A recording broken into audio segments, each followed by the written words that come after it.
So I'm a car guy. Born and raised in Detroit. Mom and dad worked for General Motors. When we built my most recent home, I wanted a beautiful garage attached to a house, not the other way around.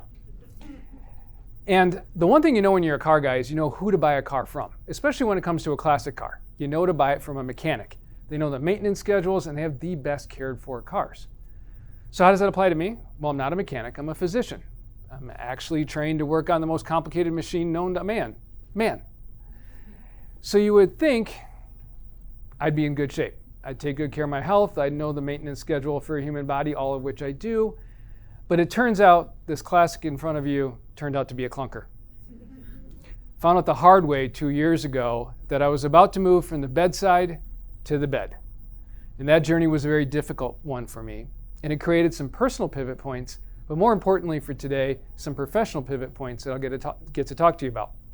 Let's talk a little bit about that healthcare journey. It's the middle of the COVID pandemic. I was tired. Everybody was tired. Those of us in healthcare were exhausted. I was exhausted. I was once again ignoring my own health, basically caring about everybody else.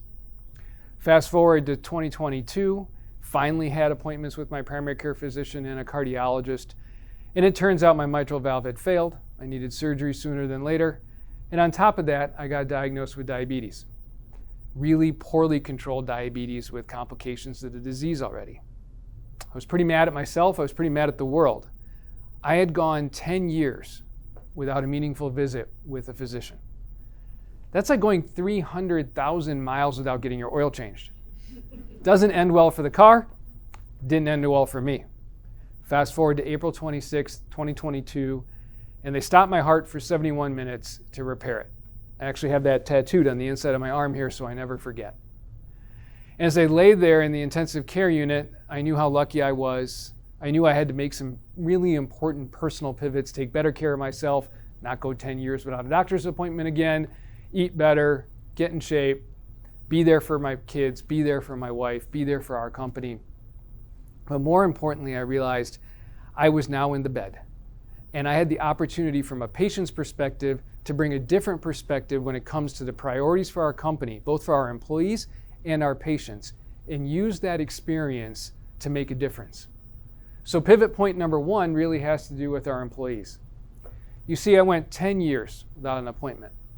And a single meaningful encounter with my primary care physician in that time period, a stethoscope on my chest, checking my fasting blood sugar, checking my liver function tests, any of that would have made a world of a difference to my outcome. Now at Prevea, we call our employees family members. Now, not everybody likes the rules in every family, and we have that too, but I truly and honestly care for our 2,000 plus employees. So I wanted to take my huge mistake and turn it into something positive. So what we do now at Prevea when it comes to employees' health insurance, like most companies, our employees contribute to their health insurance, and we contribute a significant portion too. But if an employee has a meaningful visit with their primary care physician anytime in a year on an annual basis, they are now going to pay less on an annual basis for their own health insurance. We took a personal disaster and tried to make that an opportunity for our employees to look at their own healthcare differently and create an economic incentive to do so. And pivot point number two, one that's a little bit more drawn out, one that I really learned sitting in that bed, but actually learned before I got there. You see, when I found out I needed open heart surgery, I actually found out I needed to leave the state because we didn't do the type of surgery I needed.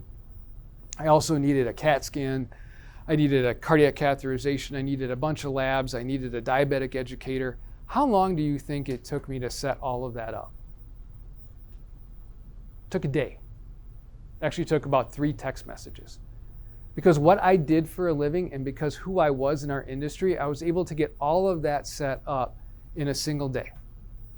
Now, as I sat there in the intensive care unit with a central line coming out of my neck, an arc line on my wrist, chest tubes coming out of my chest, I realized how lucky I was, not only to be alive, but more importantly, to get the care I got as quickly as I got it. I was so lucky. I was Powerball winning lucky at that point in my mind. And when I got back to work, and yes, there is a standing joke, I actually tuned into a meeting from the intensive care unit. But when I got back to work, I was dedicated to say, how can we deliver that level of care, that level of hand-holding, that level of an easy button to all of our patients. So at Prevea, we now call that patient navigation. And we break it up into actually 3 categories. We'll start with category 1, care advocacy. We actually have care advocates that help people that aren't plugged into our healthcare system. Maybe they're new to town. Maybe they're a little younger now and they're now responsible for making their own doctor's appointments, not mom or dad. Or they just have not been exposed to healthcare at all. They have a new mental health issue. They have a new medical issue that they want addressed. A care advocate listens to you and they plug you into the system where you might fit in best. Maybe you want a female provider on the west side of Green Bay. They will find that for you. Right now, our care advocates work directly for different companies who partner with us to help guide their employees into healthcare and to make sure that they're guided well and safe. And we also offer it to those that are our health insurance plan.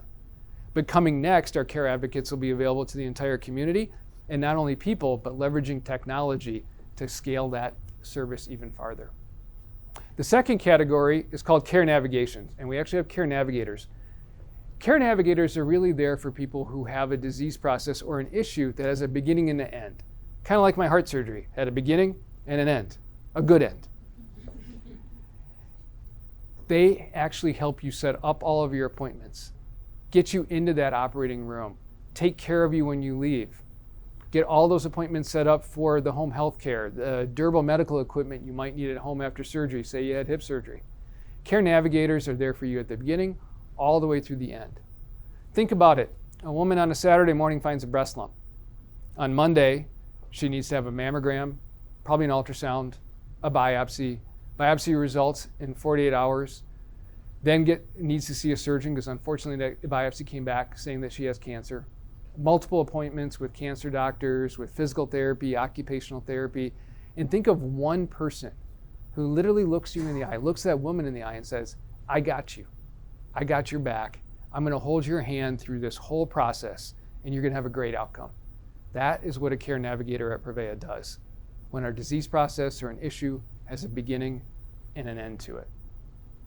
And the last category that we have is care management. Now, we've been working on care management for a decade, but now we get to pull this all under the theme of patient navigation.